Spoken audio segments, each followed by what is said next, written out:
अकोल्याच्या अकोटमध्ये भाजप एमआयएम युती तुटलेली आहे।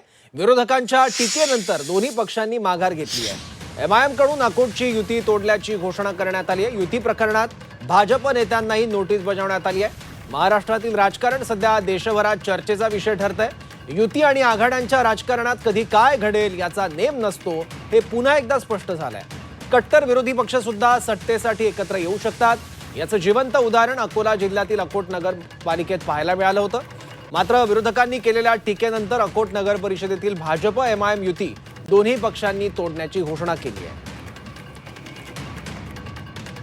वरच्या काही पदाधिकाऱ्यांनी त्यांना आदेशित केलं असेल तर त्यांच्यावरही आम्ही कारवाई करणार आहे, याच्यामध्ये काही दुमत नाही। भाजपनी अशा कुठल्याही प्रकारची युती करायला सांगितली नाही, त्यावरती करेक्शन जे आहे ते सन्माननीय मुख्यमंत्र्यांनी करायला सांगितलेलं आहे। बीजेपी के और हमारे सिद्धांत कहीं मिलते नहीं है, इसके लिए पार्टी ने उन्हें तुरंत आदेश जाहिर किया है कि इस नगर विकास आघाड़ी से समर्थन वापस ले लो। आम्ही एमआयएमला आमच्या त्या अकोट विकास मंचमध्ये सामील केलेलं नाही।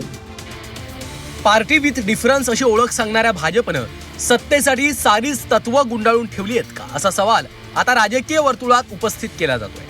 कारण अकोल्यातील अकोट नगरपालिकेत सत्तेसाठी भाजपनं थेट एमआयएमच्या सोबत युती केल्याचं दिसलंय। मात्र यानंतर मुख्यमंत्री देवेंद्र फडणवीसांनी स्थानिक नेत्यांवर नाराजी व्यक्त केली आहे, तर जलील यांनी थेट भाजप सोबतची युती तोडण्याचे आदेश दिले।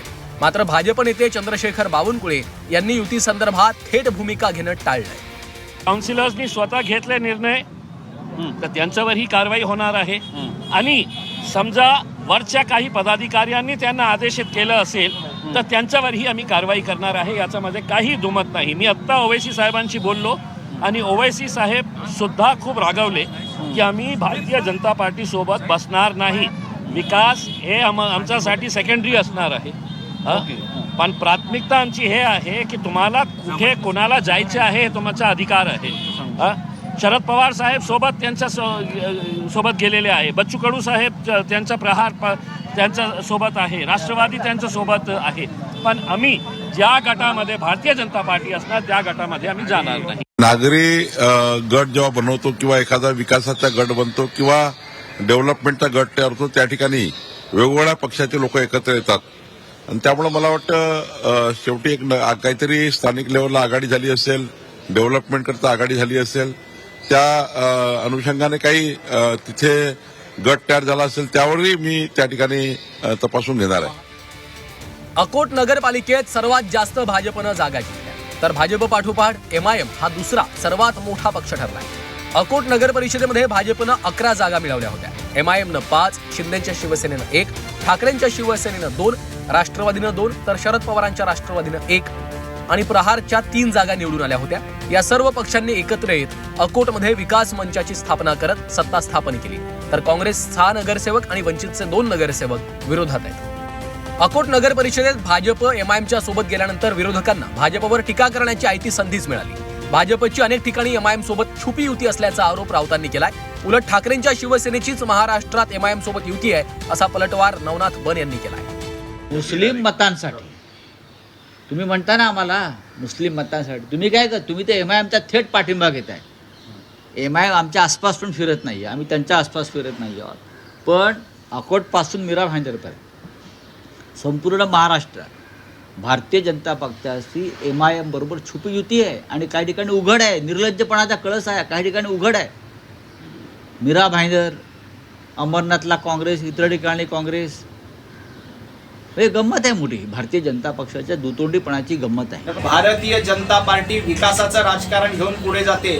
राहिला प्रश्न एमआयएम किंवा काँग्रेसचा, काँग्रेस सोबत युती करण्याचा प्रश्नच नाही, एमआयएम सोबत युती करण्याचा प्रश्नच नाही। उलट अनेक ठिकाणी संजय राऊत उभाटा गटाने एमआयएम सोबत छुपी युती केलेली आहे। ठाकरेंच्या शिवसेनेचे नेते अंबादास दानवेंनी देखील भाजपवर आरोपांचा बॉम्ब गोळा डागला।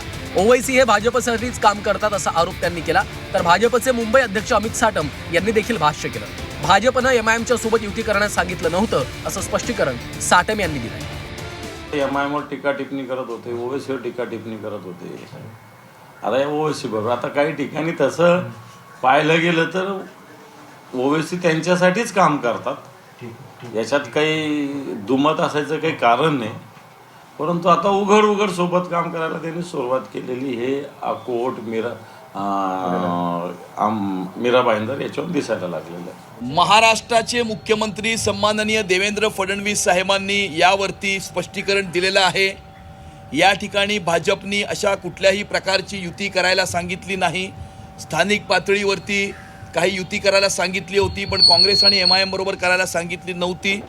त्यावरती करेक्शन जे आहे ते सन्माननीय मुख्यमंत्र्यांनी करायला सांगितलेलं आहे.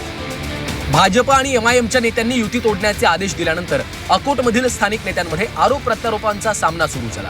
MIMचे नेते युसुफ पुंजाजी यांनी भाजपवर गंभीर आरोप केले असून MIMच्या उमेदवारांना विश्वासात न घेता युती केल्याचं सांगितलं. तर MIM पक्षासोबत नव्हे तर केवळ उमेदवारांशी युती केल्याचा अजब दावा भाजपचे नेते रणधीर सावरकर यांनी केला.